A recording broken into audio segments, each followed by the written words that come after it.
வெளில வர சொல்லு. சரி வர சொல்றேன். அவனை வெளில வர சொல்றீ. என்ன ட்ரெஸ்? யார் அவன் உள்ள இருக்கவன்? உள்ள இருக்கிறது யாரு? ப்ரோ இங்க வெளில வா, வெளில வாடா. என் பிள்ளைய கூட சேர்ந்து சாக போறான். என் பொண்டாட்டியை கிழிச்சு போட்டு வந்துட்டேன். என் குடும்பமே நாசமா போச்சு.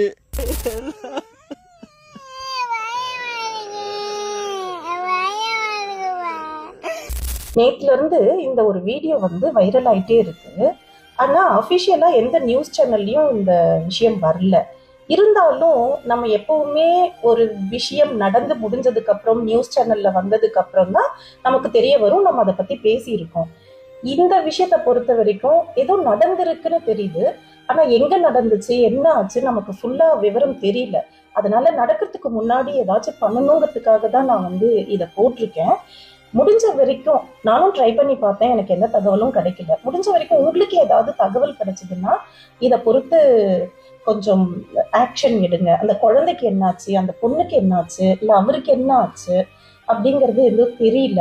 ஸோ ஏதாவது நடக்கிறதுக்கு முன்னாடி தடுக்கணும்னு நினைக்கிறோம். அதனால தான். அண்ட் இன்னொரு முக்கியமான விஷயம், இந்த வீடியோவை பார்க்கும்போது ஏதோ ஒரு அஃபேர், இல்லீகல் அஃபேர் இருக்கு அப்படிங்கிறது தெரிய வருது. ஒரு ஆணுக்கோ ஒரு பெண்ணுக்கோ வேறொருத்தரை பிடிச்சிருக்கு அப்படின்னா தயவு செஞ்சு இருந்த ஒரு வாழ்க்கைய, ஒரு கணவனையோ மனைவியோ சட்டப்படி விவாகரத்து பண்ணிட்டு நீங்க அடுத்த உறவுக்குள்ள போங்க.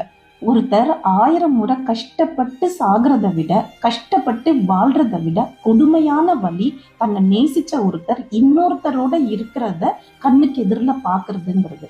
அந்த வலியை முடிஞ்ச வரைக்கும் யாரும் யாருக்கும் கொடுக்காதீங்க ப்ளீஸ்.